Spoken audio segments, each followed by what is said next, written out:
కానీ నిజంగా కానీ విశాఖ రైల్వే జోన్ మీద నిజంగా ప్రేమ ఉంటే నిన్న ఛాలెంజ్ చేశాను వాళ్ళకి. నాయకులంటే రిస్కులు చేయాలి కదా, రిస్క్ చేయాలి కదా నాయకులంటే. వాళ్ళు ఏంటంటే మీరు రిస్కులు చేయండి మేము నాయకులుగా ఉంటాం. నేను అంటాను సింపుల్, విశాఖ రైల్వే జోన్ కావాలంటే ఎక్కువ మంది అవసరం, 4 వ్యక్తులు చాలబ్బా, 4. మొదట వాళ్ళ అబ్బాయి లోకేష్,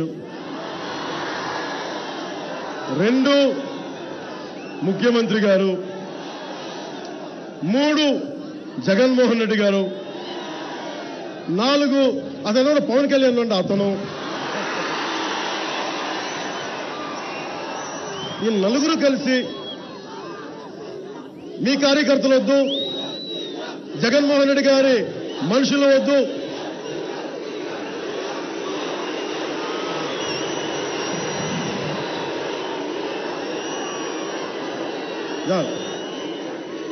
జగన్మోహన్ రెడ్డి గారి మనుషులు వద్దు, మా సైనికులు కూడా వద్దు, మేము 4 ఊహించుకోండి. ముందు లోకేష్ గారు ముందు నడిచి వెళ్తా ఉంటారు, వెనకాల ముఖ్యమంత్రి గారు వస్తారు, పక్కన జగన్మోహన్ రెడ్డి గారు ఉంటారు. ఊహించుకునే చిత్రాన్ని.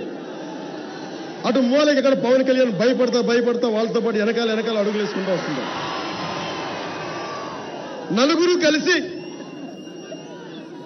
80 మైళ్ళ వేగంతో వస్తున్న ఒక ట్రైన్ ని ఎలుగెత్తాపు. ఆగో ఎవరికది? ఆ ఆగు అంటే ట్రైన్ ని రైల్వే ట్రైన్ కాదు మనం చెప్పేది, మోడీ గారు చెప్తున్నాం, కేంద్ర ప్రభుత్వానికి చెప్తున్నాం. ఆగండి మోదీ గారు.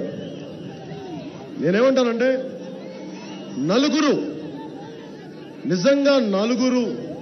నిజంగా కూర్చొని ట్రైన్ ఆపగలిగితే నాకు దమ్ముంది. నేను చెప్తున్నాను ముఖ్యమంత్రి గారికి, జగన్మోహన్ రెడ్డి గారికి కూడా చెప్తున్నా, నాకు దమ్ముంది. మా వాళ్ళ ఇప్పుడు ఇంతమంది ఉన్నారు, ఎందుకు మిమ్మల్ని రానివ్వనంటే అన్ని ప్రోగ్రామ్స్ కి మీరు బాగా చదువుకోవాలి, మీరు ఉద్యోగాలు చేయాలి, మీరు ప్రశాంతంగా ఉండాలి.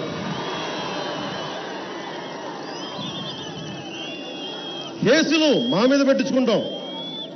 ఈ దుర్మార్గులందరూ ఏంటంటే మిమ్మల్ని రెచ్చగొడతారు, మీరు వెళ్ళిపోండి, మీరు ట్రైన్ ఆపండి అంటే మీ జీవితాలు సిద్ధం అయిపోతే అవి రైల్వే కేసులంట, జీవితకాలం రైల్వే కేసులు పోవు, రెచ్చగొడతా ఉంటారు. నేనేం చెప్తానంటే నేను తీసుకుంటాను రైల్వే కేసులని, నాకు జీవితం మీద పెద్ద ఆశలు లేవు, పెద్ద డబ్బులు సంపాదించాలని లేదు, పెద్ద సుఖపడాలని లేదు, తిండి తినాలని లేదు, నాకుందల్లా అన్యాయం మీద తిరగబడాలని ఉంది. ఓకే, నేను ఎదురొస్తా, నేను నిలబడతాను కేసుల కోసం. వాళ్ళని రమ్మని చెప్పండి, వాళ్ళ 3 రమ్మని చెప్పండి, వస్తారా? నేను రెడీ. ముఖ్యమంత్రి గారు, లోకేష్ గారు, జగన్మోహన్ రెడ్డి గారు, మీ 3కి చెప్తున్నాం, గంగమ్మ తల్లి సాక్షిగా రండి. మన 4 కలిసి ఇదే వైజాగ్ లో రైలు ఆపుదాం. ట్రైన్ ఆపిన తర్వాత అక్కడే కూర్చుందాం, నిరాహార దీక్ష చేద్దాం. ఒక్క ట్రైన్ కదలనివ్వకుండా కూర్చుందాం. వాడికి నిలబడగలరా మీరు? అవి చేయరు. ఒక్కదానికి మీరు సమాధానం చెప్పరు.